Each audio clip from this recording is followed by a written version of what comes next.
एक समय की बात है। एक नगर में एक व्यापारी रहता था। वह अपने और अपने परिवार के भरण पोषण के लिए नमक का व्यापार किया करता था। उसके परिवार में उसकी पत्नी और 2 पुत्र थे। व्यापारी के दोनों पुत्रों का स्वभाव एकदम विपरीत था। जहां एक और उसका बड़ा पुत्र बहुत ही संकोची और शर्मीले स्वभाव का था, उसे किसी से बात करने में भी शर्म आती थी, वहीं उसका छोटा पुत्र बहुत ही बहिर्मुखी और खुले स्वभाव वाला व्यक्ति था। वह किसी के भी सामने अपनी बात कहने में संकोच नहीं करता था। लोग अक्सर बड़े पुत्र को भोला और बेवकूफ समझते थे और कई बार तो लोग उसके इस भोले और संकोची स्वभाव का फायदा भी उठा लेते थे, लेकिन वह पलटकर कभी किसी को कुछ नहीं कहता था। व्यापारी अपने पुत्र के ऐसे स्वभाव के कारण उस पर बहुत अधिक नाराज रहता था। ठीक से बातचीत ना कर पाने और शर्मीले स्वभाव के कारण व्यापारी ने कई बार अपने बड़े पुत्र की पिटाई भी कर दी थी। हालांकि बार बार उस पर गुस्सा करने और पीटने की वजह से व्यापारी के बड़े पुत्र का स्वभाव सुधरने की बजाय और खराब हो गया था। अब शर्म और संकोच के साथ साथ उसके अंदर डर भी बैठ गया था। आत्मविश्वास की कमी की वजह से बड़ा पुत्र बचपन से ही बहुत अधिक परेशान रहने लगा था। अपने डर की वजह से वह परीक्षा में याद किए हुए प्रश्नों के उत्तर भी भूल जाता था और उन्हें लिख नहीं पाता था। इस कारण उसकी शिक्षा भी ठीक ढंग से पूरी नहीं हो पाई। बड़ा पुत्र जब जवान हो गया तो व्यापारी ने उसे अपने साथ व्यापार में हाथ बटाने के लिए कहा। अपने पिता के प्रति डर के कारण वह व्यापार में उनका हाथ बटाने के लिए तैयार हो गया, लेकिन वह व्यापार में कई बार ऐसी गलतियां कर देता था जिससे व्यापारी उस पर बहुत अधिक क्रोधित हो जाता था। एक दिन की बात है, व्यापारी किसी काम से शहर गया हुआ था और उस दिन दुकान पर उसका बड़ा पुत्र बैठा हुआ था। तभी कुछ लोग आए और उन्होंने बड़े पुत्र से कहा कि हमें तुम्हारे पिता ने भेजा है और उनका यह संदेश है कि इस समय दुकान में जितनी भी नमक की बोरियां रखी हुई हैं वो सब हमें दे दो। तुम्हारे पिता ने नमक की सभी बोरियों को शहर मंगवाया है। व्यापारी का पुत्र उनसे प्रश्न पूछने की हिम्मत जुटा ही रहा था कि वे दोनों आदमी दुकान के अंदर घुस गए और वहां जितनी भी नमक की बोरियां रखी हुई थी उन सबको अपनी घोड़ा गाड़ी में रखा और लेकर जाने लगे। व्यापारी के पुत्र ने उन्हें रोकने का प्रयास किया, लेकिन संकोच और डर के कारण वह उनसे कुछ कह नहीं पाया। उसने मन ही मन सोचा कि अगर मैं इन्हें नमक ले जाने से रोकता हूं तो पिताजी मुझ पर नाराज होंगे। कुछ दिनों बाद जब व्यापारी शहर से वापस आया तो दुकान को खाली देखकर उसने अपने पुत्र से पूछा, नमक की बोरियां कहाँ गई? ये दुकान इतना खाली खाली क्यों है? तब बड़े पुत्र ने सहमी हुई आवाज में कहा, कुछ लोग दुकान पर आए थे और उन्होंने मुझसे कहा कि आपने नमक की सारी बोरियों को शहर मंगवाया है, और फिर वो दुकान की सारी बोरियों को निकाल कर लेकर चले गए। यह सुनते ही व्यापारी ने अपना सिर पीट लिया। उसने पुत्र को दुकान से धक्का देकर बाहर निकालते हुए कहा, मंदबुद्धि, तू मूर्ख का मूर्ख ही रह जाएगा। वे लोग तुझे बेवकूफ बनाकर सारा सामान लूट ले गए। तूने मेरा बहुत भारी नुकसान करवा दिया है। अब यहाँ से चला जा और घर वापस मत आना। अगर तू वापस आया तो मैं मार मार कर तेरी खाल उधेड़ दूंगा। व्यापारी का पुत्र इस घटना से बहुत दुखी हुआ। एक बार फिर उसके संकोची स्वभाव की वजह से उसके पिता उस पर और अधिक नाराज हो गए थे और साथ ही व्यापार में इतना भारी नुकसान हो गया था। उस समय नगर के कई लोग व्यापारी के पुत्र पर हंस रहे थे और उसका मजाक उड़ा रहे थे, जिससे उसे खुद पर बहुत अधिक शर्मिंदगी महसूस हो रही थी। यही वो समय था जब उसने मान लिया कि अब उसका कुछ नहीं हो सकता। वह हमेशा मूर्ख का मूर्ख ही रह जाएगा और इस समाज में रह रहे लोगों के साथ कदम से कदम मिलाकर कभी नहीं चल पाएगा। यही सब सोचता हुआ व्यापारी का पुत्र नगर से बाहर आ गया और एक नदी के किनारे बैठकर खूब रोया। गहरे पानी को देखकर उसके मन में विचार आया कि अब उसके जिंदा रहने का कोई फायदा नहीं है। उसने निश्चय कर लिया कि आज इस नदी में डूबकर वह खुद को समाप्त कर लेगा। असफल जीवन जीने से अच्छा है कि वह खुद को समाप्त कर ले। उसने जैसे ही नदी में छलांग लगाई और डूबने लगा तो उसी नदी में स्नान कर रहे एक बौद्ध भिक्षु ने उसे बचा लिया और नदी से निकालकर बाहर ले आए। व्यापारी का पुत्र बौद्ध भिक्षु पर नाराज होने लगा और कहने लगा कि आपने मुझे क्यों बचाया? मैं इस असफल जीवन को जीना नहीं चाहता। बौद्ध भिक्षु ने उसे समझाते हुए कहा कि जीवन एक ही बार मिला है और अगर तुम जीवित ही नहीं रहोगे तो असफलता को खत्म करके सफल कैसे बनोगे? तब व्यापारी के पुत्र ने कहा कि मेरे जीवन में बहुत अधिक समस्याएं हैं और ये समस्याएं मेरे शर्मीले और संकोची स्वभाव की वजह से है। मैंने अपने डर और संकोच की वजह से अपने पिता का भारी नुकसान करवा दिया है। मैं एक अच्छा पुत्र नहीं हूँ। अपने भयभीत स्वभाव के कारण मैं ठीक से शिक्षा भी ग्रहण नहीं कर सका।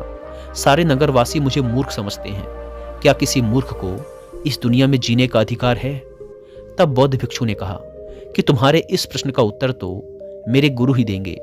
चलो मैं तुम्हें अपने गुरु के पास ले चलता हूँ। व्यापारी के पुत्र ने कहा। वह किसी से बात नहीं करना चाहता। आज वह अपना जीवन समाप्त करके ही मानेगा। किंतु बौद्ध भिक्षु के बार बार समझाने पर वह उनके साथ चलने और उनके गुरु से मिलने को तैयार हो गया। बौद्ध भिक्षु व्यापारी के पुत्र को आश्रम की ओर लेकर गए। वहां पर व्यापारी के पुत्र ने देखा कि एक महात्मा पेड़ के नीचे ध्यान मग्न अवस्था में बैठे हुए हैं। तभी बौद्ध भिक्षु ने उन महात्मा की ओर इशारा करते हुए कहा, ये हमारे गुरु गौतम बुद्ध हैं। दोनों ने गौतम बुद्ध को प्रणाम किया।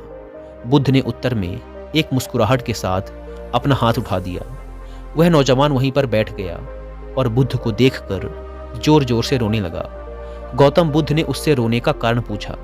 तब उसने कहा कि अब आप ही मेरी आखिरी उम्मीद हैं। यदि आप मेरी समस्या का समाधान नहीं करेंगे तो मेरा यह जीवन समाप्त हो जाएगा।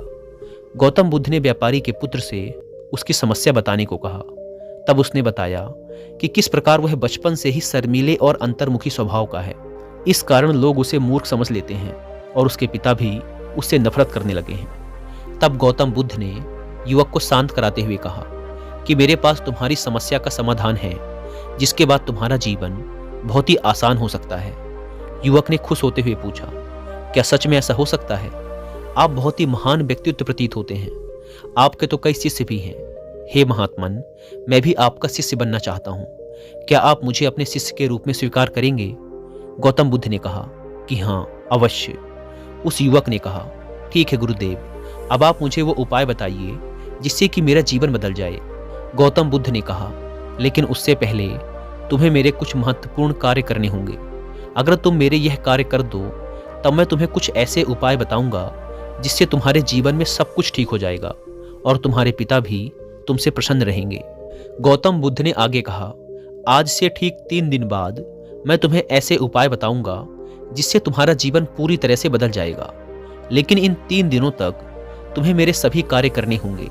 मैं जैसा जैसा कहूंगा, अगर तुम ठीक वैसा ही कार्य करने में सफल रहे तो 3 दिन बाद तुम्हारा जीवन बदल जाएगा।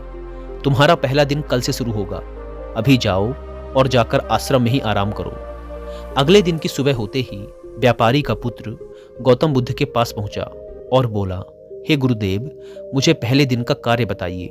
तो गौतम बुद्ध ने कहा कि आज तुम्हें 20 अजनबी व्यक्तियों से बातचीत करनी है और उनका हाल जानना है। इसका लेखा जोखा शाम तक लेकर आ जाना। व्यापारी के पुत्र को अंदर से बहुत डर महसूस हुआ, लेकिन उसने गौतम बुद्ध को हाँ कह दिया। फिर वह निकल पड़ा 20 अजनबी लोगों से बातचीत करने। शुरू में तो उसे बहुत अधिक संकोच लग रहा था। कई लोग तो उसे डांटकर भगा भी देते थे, लेकिन उसके सामने अपना जीवन बदलने का यही एकमात्र उपाय था। आखिरकार कोशिश करते हुए उसने 20 अजनबी लोगों के नाम और उनके व्यापार का लेखा जोखा प्राप्त कर लिया। शाम होने पर जब वह गौतम बुद्ध के पास पहुंचा तो खुश होते हुए उसने गौतम बुद्ध को बताया कि आज का कार्य उसने सही ढंग से पूरा कर लिया है।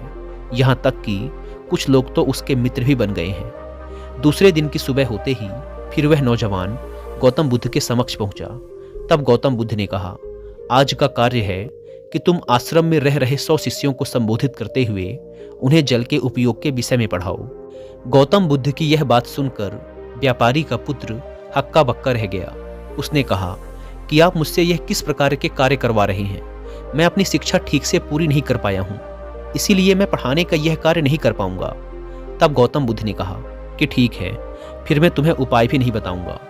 व्यापारी के पुत्र ने विनती करते हुए कहा कि आप जानते हैं कि मेरी शिक्षा अधूरी है, फिर मैं बालकों को शिक्षा कैसे दे सकता हूँ?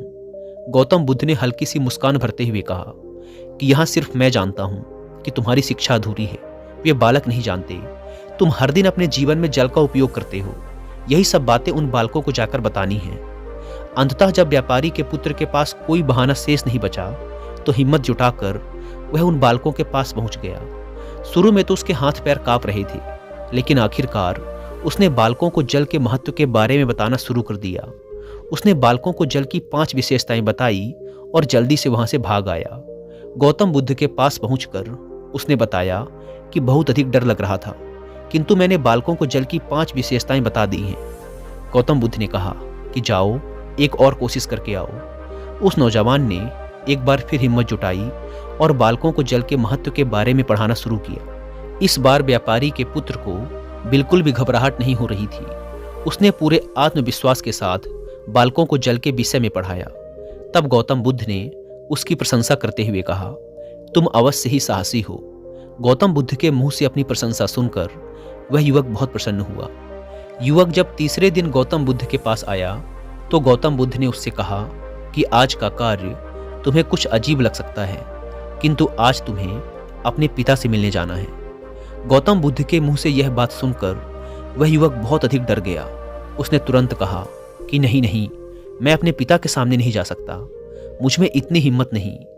गौतम बुद्ध ने कहा कि ठीक है, फिर मैं तुम्हें उपाय भी नहीं बताऊंगा। अंततः व्यापारी के पुत्र को गौतम बुद्ध की बात माननी पड़ी।